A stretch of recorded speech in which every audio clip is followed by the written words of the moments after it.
I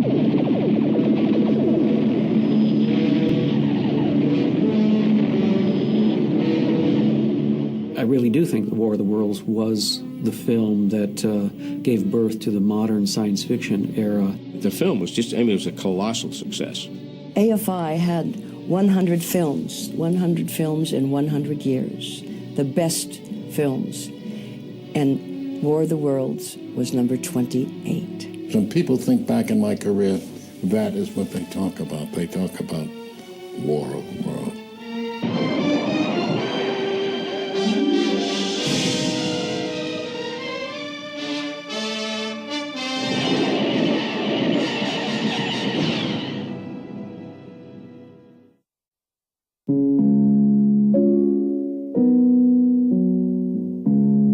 Paramount was a big studio in those days and one of the leaders in Hollywood.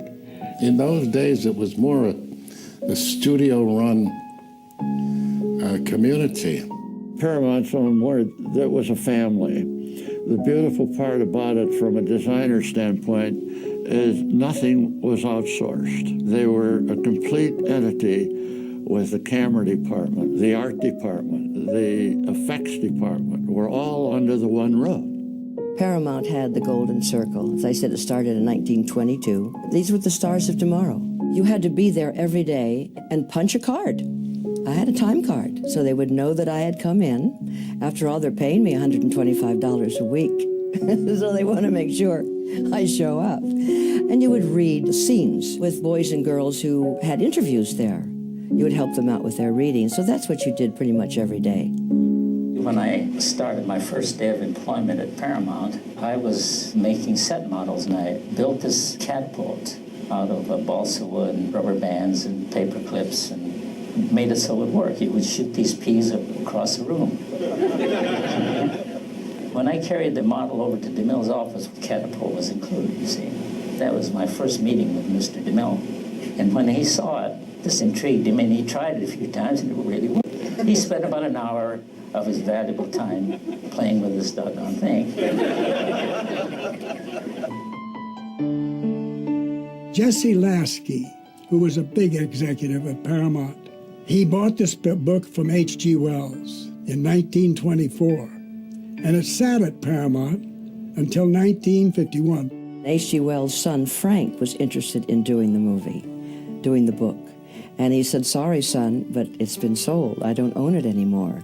And then there was a German director, a Russian director. Even Hitchcock was interested. I believe that H.G. Wells said, I'm sorry, I think you've waited too long. I not only do not own it, but you've waited too long. You cannot do a period picture now. It wouldn't be of any interest, and there's no way to bring it up to date. Well, comes 1938. Who brings it up to date but Orson Welles? Ladies and gentlemen, this is the most terrifying thing I've ever witnessed. Wait a minute. Someone's calling someone or something. Ladies and gentlemen, it's indescribable. I can hardly force myself to keep looking at it. It's so awful. The eyes are black and they gleam like a serpent. The mouth is kind of V-shaped with saliva dripping from its rimless lips that seem to quiver and pulsate. And the monster or whatever it is can hardly move. It's most extraordinary experience, ladies and gentlemen. I can't find words. Well, I'll pull this microphone with me as I talk. I'll have to stop the description until I can take a new position. Hold on, will you please? I'll be right back in a minute.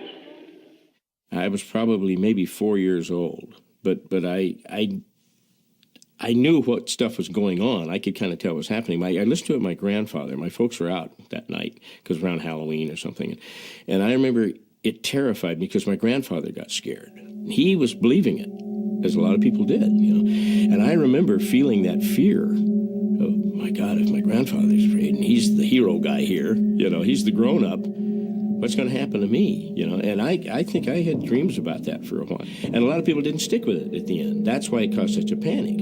A lot of people were already out of their cars or going somewhere, doing something, getting out of the place. Because at the end, Wells does this whole monologue. This is Orson Welles, ladies and gentlemen, out of character, to assure you that the War of the Worlds has no further significance than as the holiday offering it was intended to be.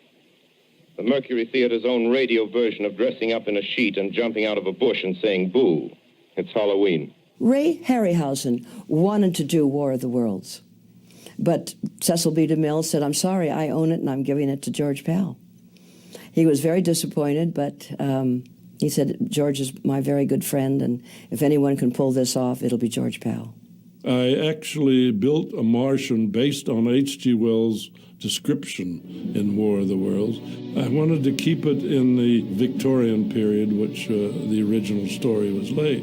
He described the creature that came from the spaceship as sort of an octopus-like type of creature.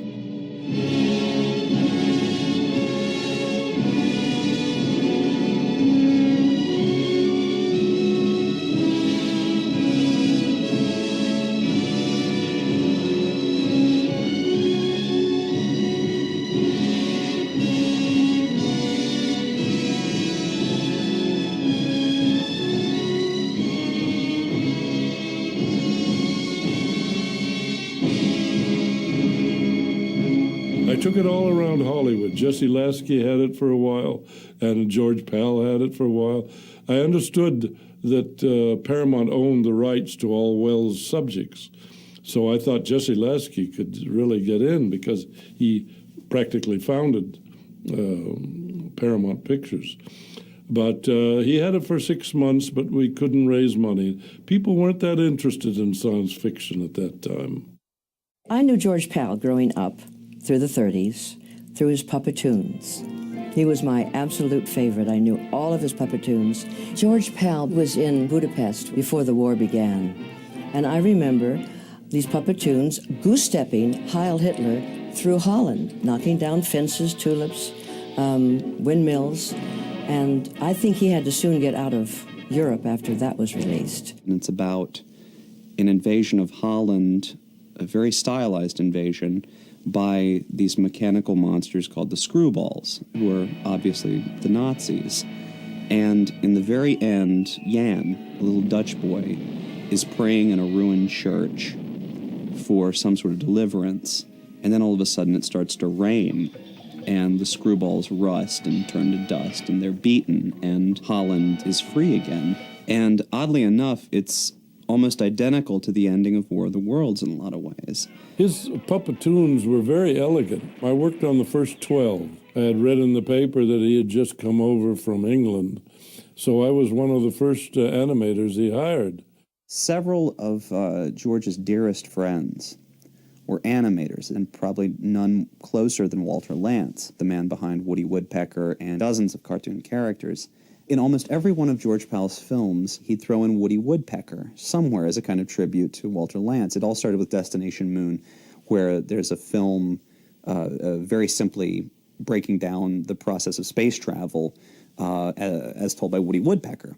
I believe that the Woody in War of the Worlds is in opening scenes of the meteor flashing through the night sky over the treetops. I think George Pal caught on to something in the early 50s Hollywood. He knew that rocketry was a happening thing. There was talk about UFOs. It was the atomic age. And he had always had an interest in fantasy, and fairies and gnomes and creatures in the woods could now be transposed into a new genre. He made good films about these popular subjects. And for a while there, he was kind of what George Lucas and Steven Spielberg are and James Cameron are to this more later generations. George Pal went to the head of Paramount Studio, Don Hartman, and presented him with the script that Barry Lyndon had written for him. Don Hartman, not caring a hoot about science fiction, said, oh, this is where this belongs, and threw it in the wastepaper basket. Well, poor Mr. Pal, I mean, he came unglued. He absolutely lost his mind. He leaped across the desk, and he grabbed him by the lapels. He was going to strangle the man. Frank Freeman Sr., who was president of Paramount Studio, he came in and stopped them. He said, never seen Mr. Pal react like that. So when he came in and said, don't worry about a thing, George, the movie is yours. Whatever budget you need, whatever you need, you just come to me. We shall be the first men on Earth to get a real look at these invaders from space.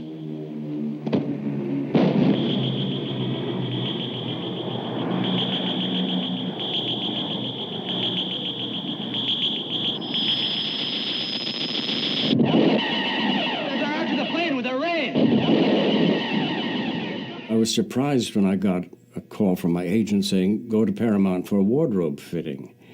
And I said, for what? And they said, it's called War of the Worlds. So I went to the appointment, and the group of us who played the scientists were there being fitted at the same time. And while we were talking, a little man came circling around the group of us, and he tapped me on the back and said, I must talk to you. I must speak to you.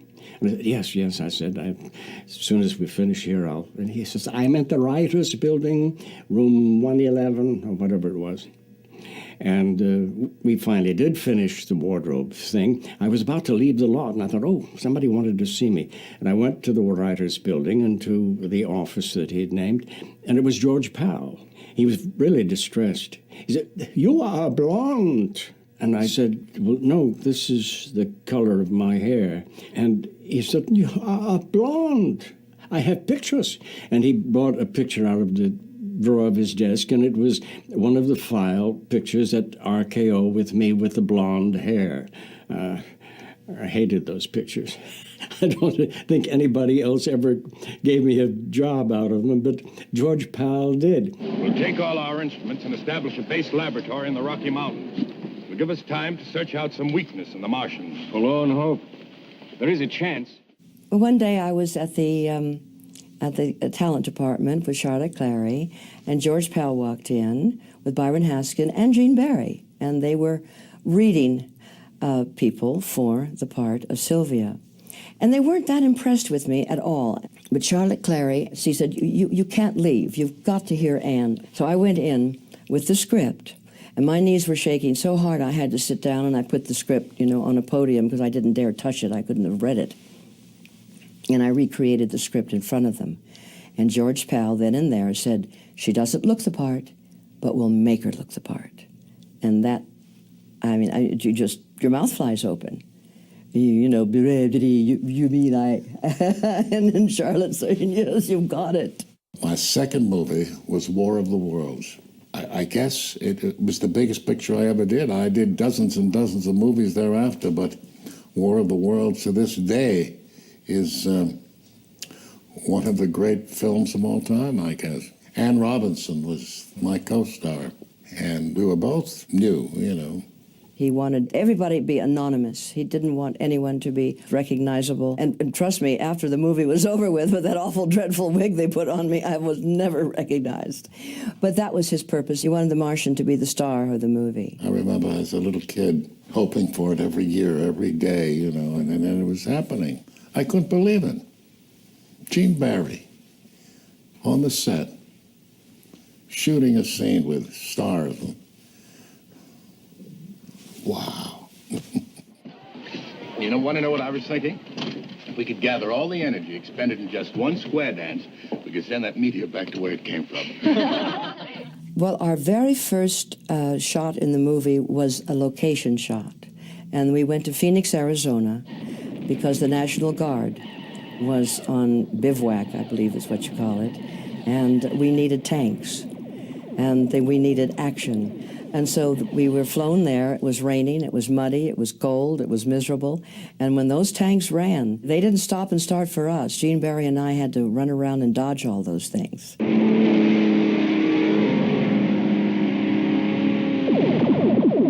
The effects had to be put in live. Falling beams, burning beams. We did some of the actual footage. We built these big containers that was at the top of the street and all worked on a button, and it opens up. So they can time it so that it comes right on the back of the double or the actor that's doing it. Burning embers, smoke coming, and wind. It's all done with a lot of help for some very good people working for doing the special effects. Yeah, George Powell produced wonderfully strange, different kind of movies. Movies that had physical accomplishments in them that had to be done, and he did them. He made them happen. Magic. He brought a magic to the screen. George knew what he wanted. He was on the set quite often, but he wasn't one to be always looking over somebody's shoulder. He let things flow. He let the director get out of the actors what he felt was right for the part. Mr. Haskins would laugh and he'd say, "All right, Ann, which frightening look shall we have you do today?" Everybody knew pretty well what Byron wanted. And if Byron didn't get what he wanted, we would do it over again, fill everything up, and start from scratch. Haskin had a tremendous knowledge of special effects. He had a really marvelous collaboration with Powell. They apparently got along well, at least when they were working together.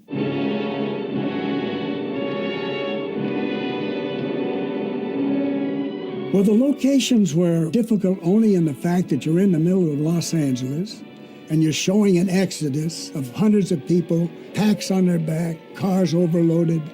We worked on Sundays on most of the shots made down through the streets of Los Angeles because we had more control. The policemen had an easier chance of blocking the streets, and we wanted some of the shots to look desolate with nothing but some wind and a piece of paper going through. And that gave the picture the mood it was in. Also, at the back lot of Paramount, we had a good street, so that was one where we could really stage the fights of them being knocked through, men, windows going, at the height of the excitement. It is some of the most gorgeous three-strip Technicolor you'll ever see. So saturated, so deep. It will never fade. The colors are magnificent. A Technicolor camera is huge. It's the size of a person. And you have to cover it with heavy, heavy matting because you have 3 strips of film going through, and it's very noisy. Very, very noisy. I don't know why you can't, and maybe you can, or they were able to get rid of the sound, but why it wasn't recorded is beyond me. Most of this picture was made in the back lot of Paramount and on stages 18. 18 was a double stage that could take the middle of it out and make a lot more room to work, and that's where the sets were built. Al Nozaki was probably one of the finest art directors around. I mean, he was really a visionary guy, and he's the one that came up with the saucers, sort of the manta ray look and then the sort of cobra head thing, because they wanted to see about doing the tripod machines. George wanted to do that originally and do it in this Puppetoon style, and Paramount said, "That's too much money. We can't do it. You've got to come up with something else." This could cost 10 times as much. Imagine destruction all over the world. No could have done things like that. And so Al came up with this, I think, brilliant designs. I mean, those saucers are beautiful. And being a manta ray, they're kind of scary right away. Cobra heads, cobras are scary. So it had all the elements, only it was a mechanical thing. My daughter, she claims that she's the one that designed the Martian machine. 2 of them, but she's helped me in a lot of ways, so I guess that was one of them.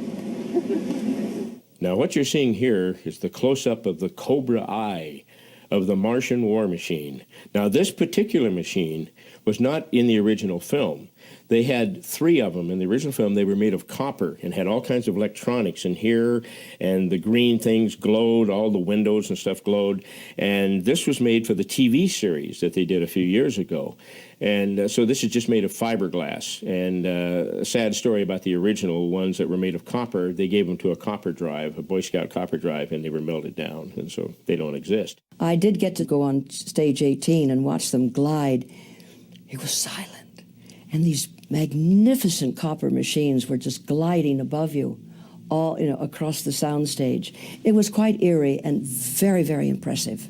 There were like 20 wires hanging from these things, some of them to make the electronics work in there, because in the saucers themselves, they had electronics where the things would glow green, the Cobra head that would actually pulsate, and they were made out of copper and had all the mechanism, and they were fairly heavy.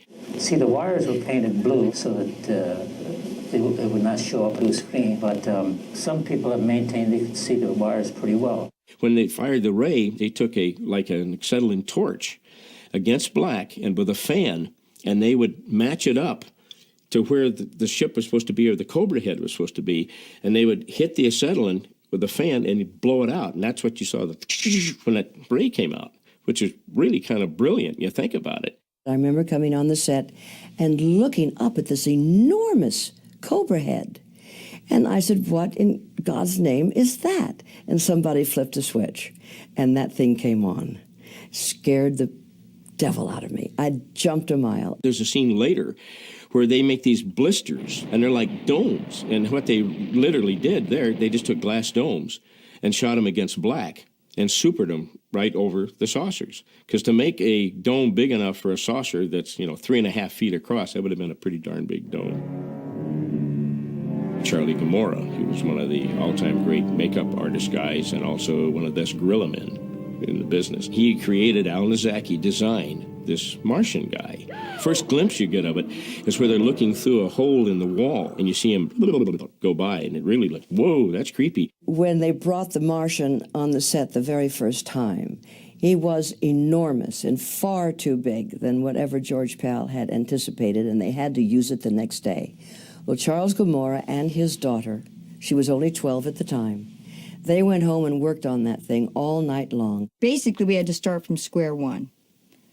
And that meant that we had to build the armature, and we had to wire the head in, and we put chicken wire around the armature. We put plaster bandages over that, leaving the back open because Charlie knew that he had to work the monster now.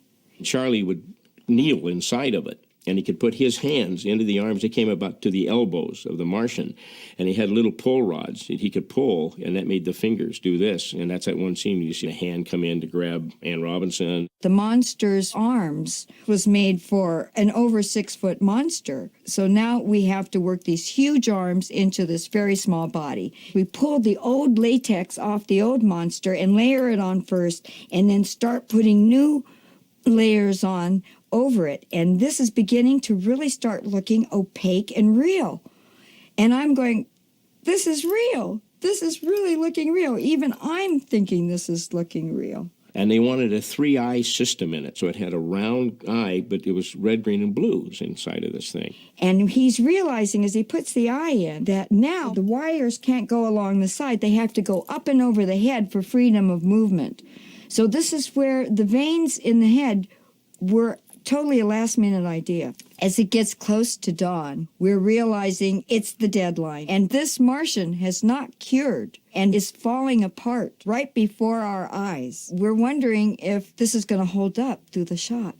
But what are you going to do? So it's just a little more wet, pat, smush, mush, and hope that it doesn't show. But if you look very carefully, you can see the tape unwinding on the arms of the Martian. Diana, who was just a teenager at the time, was under the stage floor with little squeeze bottles making the veins pulsate inside the head. Charlie is listening for cues on his own. He's trying to get the prop man to go this way, that way, faster, not so fast, stop, go, left, right, pump, pump, pump, pump, pump, pump. All this is going on at the same time.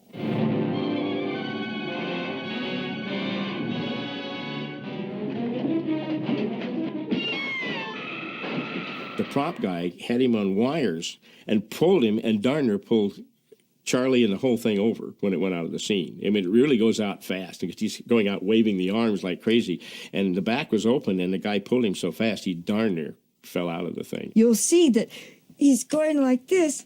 He almost fell over, and we knew if that Martian fell, it would be a disaster. It would have been just a blood blob on the floor. With tape and wood and chicken wire. It would have just splattered.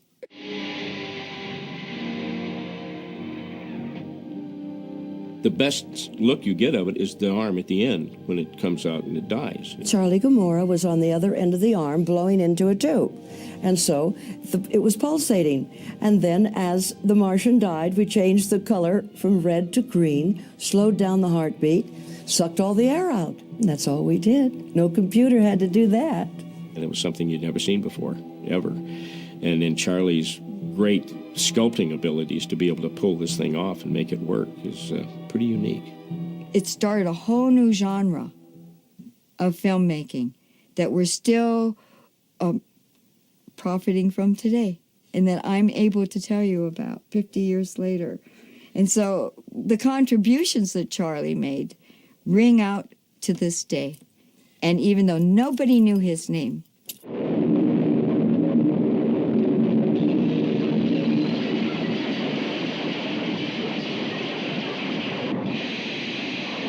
after the filming was all over with, I went back on to see the miniatures, which was absolutely breathtaking because they weren't little, they were large. The City Hall had to be, between 8, 10, 12 feet tall. Men were on ladders to get to the top of it to get the beacon, to work. The miniature sets were very interesting in the work that went into them because they were exact duplicates in miniature of the buildings that we were trying to say was in the picture. Well, I think the miniatures probably in War of the Worlds are some of the best I'd ever seen, especially at the time. I mean, they hold up today even, but the miniatures are great. They built, parts of Los Angeles, whole streets of Los Angeles in miniature. It looked like Gulliver's Travels, quite frankly. It looked like it just would have come to life any minute. Shooting miniatures, you have to be able to close your lens down so you get a very small aperture, and that allows very sharp focus from the very foreground in front of the camera to the very back of the set. So you have to be able to close the lens down. That means you need a lot of light. The thing that people don't remember nowadays were the tremendous arc lights they had. They had two filaments that would come together and they'd set them on fire inside, and they were carbon. They would burn outward. They were somewhere between 2,000 and 5,000, arc of power of heat. You couldn't stand anywhere near them. And this is one thing I'll never forget, when you'd always say cut, you'd hear somebody say, save the arcs. And there it comes again. George Pal and Pete Freeman have cameos in the film during the radio broadcast montage. They're two bums standing by a radio. Suppose they are Martians, Professor. What would they look like? Bigger than us? Smaller? There were only two scenes that I recall that were eliminated. One where I was lying in Gene Barry's arms, and there's something about his tie as I awaken that remind me of my Uncle Matthew. And then suddenly I start reminiscing about Uncle Matthew, but that was eliminated. I don't know why. Maybe it just wasn't necessary. The other one was when we're climbing out of the farmhouse, and he's shaking me. He says, "Don't worry, we're going to get out of this somehow." Well, the theater just fell on the floor laughing, so they cut that out. Those are the only two scenes that I recall that were eliminated from the film. The end came swiftly. All over the world, their machines began to stop and fall. After all that men could do had failed, the Martians were destroyed and humanity was saved by the littlest things which God in his wisdom had put upon this earth. George is considered the father of sci-fi films, and he pretty much is, because he was the first one to really do sci-fi films that got a name. But it did prove to be the kind of supreme story of alien invasion in the cinema. At the time, it was another job, another acting job, and until I got into it, I didn't realize how good it was and how important it was. War of the Worlds, unfortunately, did not have a premiere. It should have. When you see this picture behind me, I took in Times Square on the day it opened over 50 years ago in New York City. You could see that the lines around the block are enormous. It was a Saturday, and I had nothing to do, and I asked the person at the box office or at the ticket taker, could I go see the movie, because Paramount said if I could go see it if I were alone. And they looked at me as if I'd lost my mind. And so I took out my driver's license and I said, "I'm Ann Robinson." And so they're looking at each other and said, "Well, we either have a total nutcase here, or she's really Ann Robinson." So they let me in. It was a highly successful film for George, and Paramount. It was a very, very big picture. War of the World pushed the envelope quite a bit. I know what we did on our War of the Worlds and Worlds Collide, and I know that people were astonished at what we got at that time. And it stuck in people's minds. It just didn't go away, and it hasn't gone away, and I don't think it will. I think it'll become part of movie history as it is today. It'll be there all the time.